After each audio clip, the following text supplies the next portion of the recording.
Hey guys, welcome to the Marissa Effect, the podcast where real talk meets deep connection. I'm your host, Marissa, and around here we are all about honest conversations, fresh perspectives, and living a life that feels aligned, inspired, and unapologetically you. Whether we are diving into relationships, wellness, or those aha moments that shift everything in life, this is your space to grow, laugh, and feel seen. I'm so happy you guys are all here with me, so let's go ahead and get into it.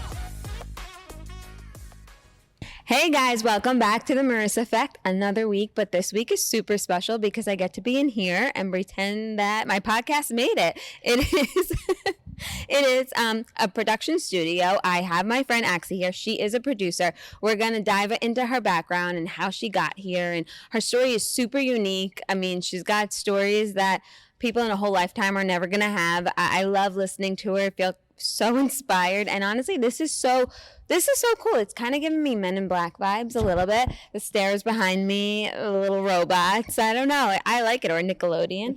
I feel like I made it like iCarly. So welcome, Axie. Thank you for being on the show. Hi, Marissa. Thank you for having me. Of course. I'm super excited. So let's get into it a little bit. Woo. Yeah. Let's dive into like how this all started. How did you come into the production world? So pretty much my background was in wardrobe. I went to school for fashion design and stuff. Basically, my dream was to work in the wardrobe department. Mm-hmm. But like, how do you get into that? Like, how are you going to go work on a movie? How are you going to go work on a TV show? But one day, my mom saw an ad in the newspaper for the movie Rock of Ages and was like, why don't you go try to be an extra on this movie? Mm-hmm. And I was like, okay, why not? I'm going to go be an extra on this movie. So I go to the casting and I walk up to the guy that looks like he's in charge. Yeah. And I gave it my shot and I was like, hey, do you guys need any extra help in the wardrobe department? And he kind of looked at me like, but I don't know about that, but I put you down as a PA. He had like this thick accent. He's like, I put you down as a PA. I didn't even know what a PA was at the time. So what is like a PA? A production assistant. Okay, so perfect. yeah, you're just, you do all the little tasks and whatnot. So cool. No clue. And there's like, you have to get a walkie-talkie. There's all this lingo. No idea what I'm doing. The next day he calls me and he's like, hey, it's, his name was Moose. He's like, hey, it's Moose. You're coming to set. And I was kind of like, I'm coming to set. I was like, all right, well, I guess I'm coming to set. Wait, the next day. The next day. Pick me up at 5 a.m. And you're how old? I was like 22 maybe. Yeah, young, baby. And Wow. I went and picked him up and basically we went to set for the first time. Had no idea what I was doing. They handed me a walkie-talkie, never used one in my life. I'm looking at the guy next to me. I'm like, okay, how hard can this be? There's channel 1, channel 2. And when you're on a huge movie set like that, it's scary, especially when you don't know what you're doing. Yeah. So eventually, I learned the lingo and whatnot. I went to the bookstore at the time. It was Books A Million. And I purchased a book, How to Become a Production Assistant Overnight. I love that. Wow. Okay, and you read it overnight? So I read it. I learned all the lingo and stuff. So I was kind of getting the swing of things at the time. As time went on, as a production assistant in the beginning process, kind of just checking extras, do a lot of like basic type things. And one day it all changed for me though. It was like day 4 maybe. They were like, Malin Ackerman's stand-in is not here today. Okay. So they were like, who looks like Malin Ackerman? So I was like, okay. They're like, Okay. I hear my name on the walkie. How about Axie? And I'm like, okay. So I guess I'm going from background to center stage basically. So I get called in. They're like, here, and taken in mind, like I've just been sitting with background doing paperwork the whole few days. Right. So now like I'm going to the center stage where all the action is. And they're like, oh, here, Axie, here's your nude body jumpsuit. And I'm like, nude body jumpsuit. a nude body jumpsuit. And Like I was, naked. Yeah, like naked. So I was like, okay. So I put on my nude body jumpsuit and I'm standing there. And then like Tom Cruise walks up to me. Tom Cruise? Yeah, he walks up to me and he's like, hey, do you mind going over the scene with me? Because Malin's not around right now. Like I'm going to basically. And you're 22 years old. Correct. Maybe 22, 23. Holy cow. I would have shit my pants. He walks up, super nice. In excitement. Super nice guy. Walks up to me. He's like, hey, do you mind going over the scene with me? Again, like a stand-in's like, when you're adjusting lighting and whatnot. So he's like, okay. So he's like, I'm going to push you up against this wall, then we're going to move over to this pool table, and then I'm going to spread your legs. And I'm kind of like, Wait, is this a sex scene? it's a sex scene. No way. With Tom Cruise. Well, yeah, it wasn't like a full-on sex scene. It's like a romantic scene. So next thing you know, I'm standing on my mark and I'm like, okay, here we go. He's looking at me straight on in character singing I Want to Know What Love Is, The famous song. looking straight into my eyes and just coming straight for me. Like, what an experience, though. So this is like day 5 on a movie set. Oh my gosh. Yeah, so pretty much that's how it all like started.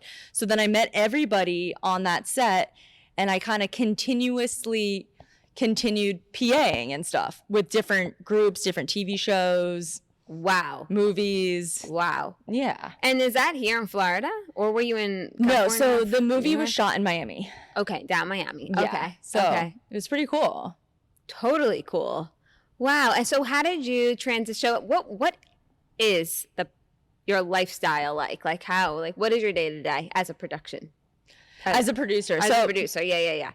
pretty much I'm a freelance producer right now. So it really depends on what clients are in town. And so basically I work, some people wouldn't understand. So it's kind of scary. So in freelance production, you might work for a few days, then you might have off for a few weeks.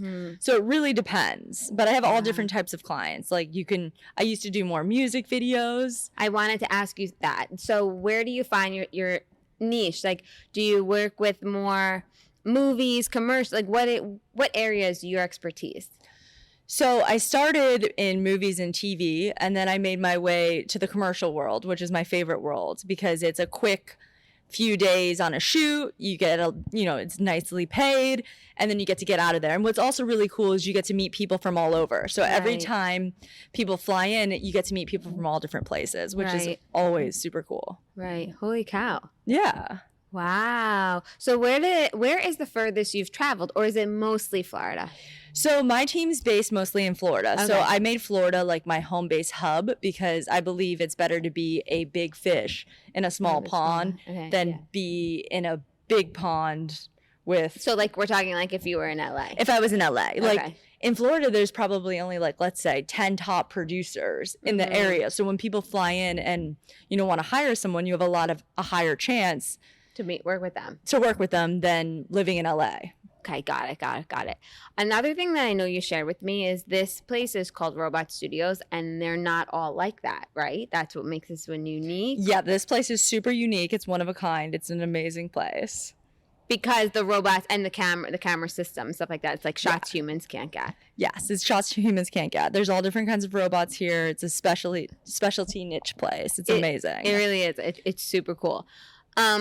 You learned to be a producer, but how do you okay, so you were a PA. Yeah, I was a PA first, and then I worked my way up and learned what's through that story, and how do you work your way up? So in film, you have to decide, like, if you start in TV, I decided, okay, you start as a PA, and then you get to decide whether you want to be a producer, whether you want to be an assistant director, whether you want to work in wardrobe. So the PA stage is just kind of figuring out, like, what direction you want to go in. Okay. And that's how you get to decide. And I kind of was in between, like, okay, what do I really want to do? Which area? And then basically what happened was after PAing for a few years on TV shows, it gets so old. The hours are crazy. I'm sure. Yeah. So then, And you're always on call, I'm sure. so on a TV show, you work for like 2 months straight, 12-hour days. Wow. You have weekends off, Wow. but it's, What's it the vibe like on set? I mean, it's you get a high from it for sure. It's a bit Okay. intense. Like you're always on your A game. Yeah. Like, Yeah. you're always catering to people, making sure everyone's good. You just, Holy cow. I just don't know where. So, okay. You need to answer it if you tell me, but you've come across famous people. You started from the jump, like right when you were 22. So how many people do you do commercials for? If you can't share, that's fine. But No, I mean, I've worked I'm with just curious. all sorts of celebrities. Okay. So I would say I've worked with almost every, when I used to do music videos, we'd work with all the different artists like DJ Khaled, Rick Ross, Pharrell, like Wow. all of them. Then in fashion, you work with different supermodels like Giselle and all. It just depends, like in what And when world you're doing you're in. fashion stuff, that's more commercial shooting. So when we do fashion stuff, you can do like a fashion stills photo shoot, or you can do. It depends if they're featuring a model on a commercial. So you'll do photo shoots too. or- It's not just videoing. No, so it's both worlds Both worlds. as a producer. So Wow. it just depends. Yeah. Um, So you know how to do it all, or if I'm saying it wrong, you are a part of it all, like that. Yeah, so pretty much there's a difference between like producing a photo shoot and producing a video shoot. But at the end of the day, if you can do one, you can do the other. Okay, Yeah. got it. You're just putting the pieces together. Not, some stuff changes, but it's nothing crazy. Yeah. So your whole pride and joy, your whole heart is kind of in this field. Like you don't see yourself doing anything different. 100%. It's definitely in Oh, I this love field. that. And I've been in the game for, quite some time. And I actually learned so much from Russell, the owner of the studio. So I've worked with him for almost, like 15 years or so. Wow. So he taught you so much. Taught me so much. He always said you got to be able to do everything because, Yeah. there'll always be somebody there to like take your place. Yeah. So he taught me how to like operate cameras, and I can swing one of these cranes behind us. So cool. But having knowledge in like, every department really helps you become a better producer. Right. Because, some people, just knowing how to, turn on the lights and then, operate a camera and knowing, basic knowledge how to swing a crane and all the moving parts makes you a better producer in the end. Mm-hmm. Yeah, it's crazy. But it also probably makes you feel connected emotionally to whatever you're working on, right? If you know how to do it all, because you don't feel removed in any one particular area. In one particular area. And a lot of people in this industry that, everyone stays in their lane. You pick like, okay, Yeah. I'm wardrobe, or I'm a producer, or Yeah. I'm a cam op, or whatnot. The wardrobe part is kind of sick. So they work with the artist or whoever, right? And kind of come up with like whatever it is. And then they go shopping or something? Yeah, so it really depends. Like in Miami, we don't have a lot of places to pull from, like for wardrobe. But like in LA, you could go to cool places and pull clothes and rent clothes. So cool. But here, a lot of the times, like in a commercial production, when you hire a lead stylist, I would give them a budget to go shopping. So okay. And then like the creative agency would give you a mood board and say like, this is the direction we're going in and whatnot. And then that's kind of like So what it's cool. based off How of. long is a typical? Would it be called a contract? Like how long would you typically work on a project for? It honestly, it just depends. Like a commercial can go for, it could be a 3-day shoot. I would get maybe a total of 15 days on, and that's with like prep and wrap. Okay. So, Okay. and that's wrap? just like wrapping out the job, just Oh. all the stuff that comes in the end, which is like sometimes not the fun stuff. Oh, okay, got it. Another question that I had was I asked how long you do it for, but this is a good question. And if you want to answer it, you don't have to. But what is a stressful experience that you felt? And you don't need to be going particular, but I don't know. Like I'm sure it's a high stress job, right? It's So definitely not every a day is high- glory. It's definitely a high stress job. There are, sometimes you have to put fires out. Sometimes people have special needs of special things that they want. And if you don't get them what they want, you're facing like, a celebrity backlash might of- just like walk off set. Like you never know. And it depends on people's moods too. But I can tell you one thing, Marissa, is if one person is like in a mood on a set, like the whole set can feel the vibe.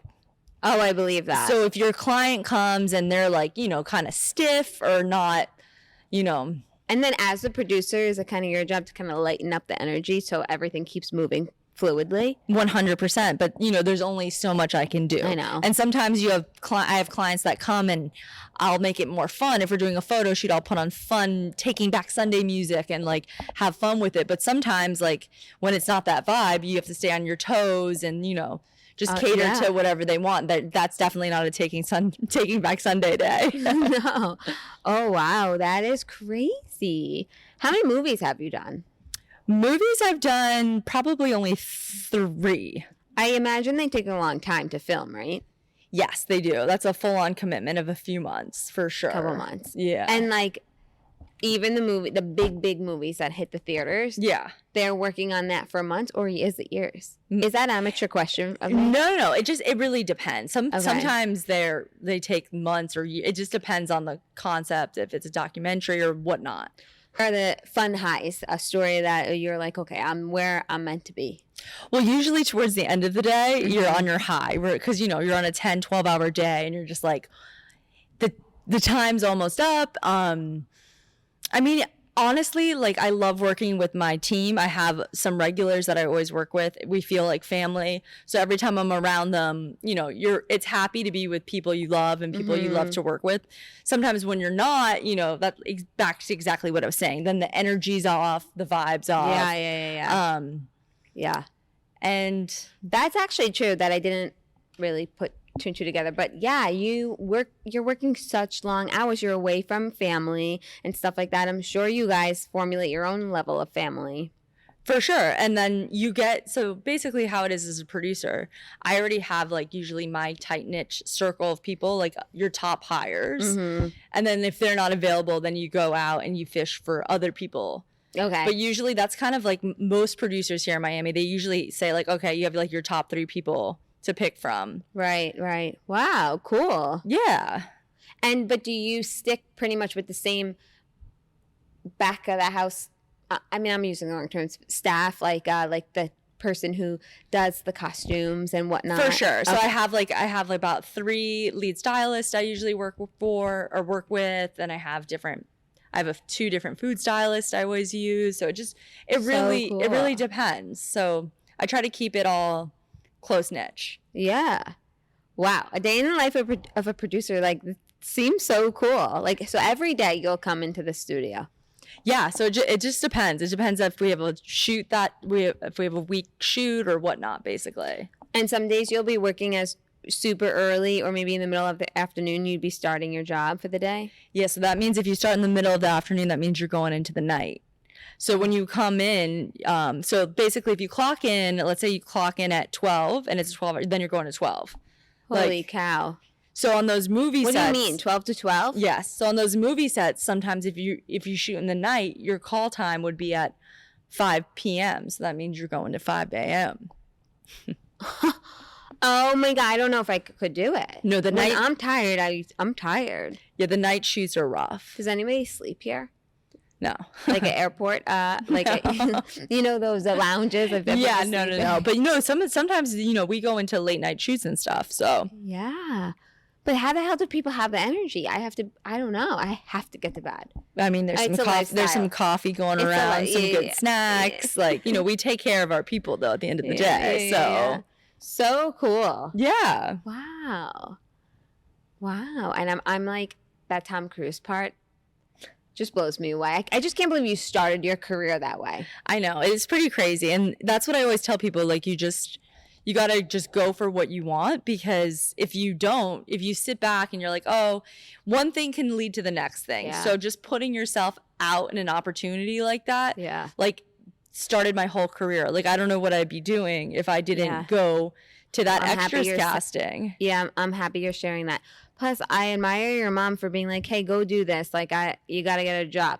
And you're like, okay, I'll just go up to the guy. Like, that is so bold and courageous. Most people are not going to do that. You know what I mean? So you definitely set yourself apart from everybody else, I think. I gotta say, like, you have to go for what you want, and I saw that as my only chance. So I love it.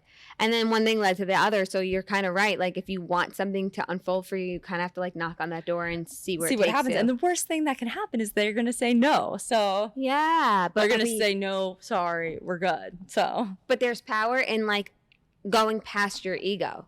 yes. You know, like, who cares if they say no? We'll be with, and you become a stronger person. I think when people say no, this isn't for me or you, whatever. You just become a stronger, more resilient person. For sure. And and that's kind of how I've lived my whole life. Like, you just got to keep, Yeah. and even going on those TV shows and different movies at the time, like, you would just have to like shoot your shot, send that text. Like, you have to actually keep promoting yourself because no one else is going to do it. Do you ever have to be mean to somebody? No. Oh, I love that. Thank gosh. I'm trying to think. I mean, maybe I had to like fire somebody from my set only once, and it was really hard for me. So yeah, and I'm sure I'm sure, yeah. But I feel like when you're working intimately like that, you don't want to let each other down. You're like a team, like a professional team, like a professional sports team, Exactly. you know? So you don't want to let each other down, like the A team. The A team. Yeah. Yeah. Oh, I love this. Yeah. I want to work here. Yeah. Come play. That's what it feels like playing. Like, I don't know. Did you ever watch Nickelodeon? Like iCarly? I mean, maybe a million years ago. Yeah. Or like Ariana Grande, the stuff she was in. And it would be like this, like Nickelodeon Studios. And I'd be like, wow, these kids are cool. Yeah, these kids are cool. Yeah. Nickelodeon. So was that like amazing. Rugrats? Yeah, Yeah. that channel. Rugrats, Doug. Yeah. But they had Cat Dog. Nickelodeon Studios and they kind of took you on the set to Yeah. make it more real life. And here it is. I'm doing it. Even cooler, we have a Exactly. headphone. Oh, do you wear these headphones sometimes to hear the sound while people are doing their skit? No, I mean, that's really only for the sound department guys. So. Oh, okay. Yeah. I just envision you being like, I gotta check this, then running over here. I gotta check this, but I don't know. I don't know what it really I looks mean, yeah, our clients, we give them headphones sometimes so they can like listen in and like. whatnot. Hear Yeah, back. and yeah. and then they can watch the monitor. So cool. Yeah, And what's a green room? a green screen. So the green Oh, screen yeah. is pretty much basically you can just key yourself out and go anywhere you want.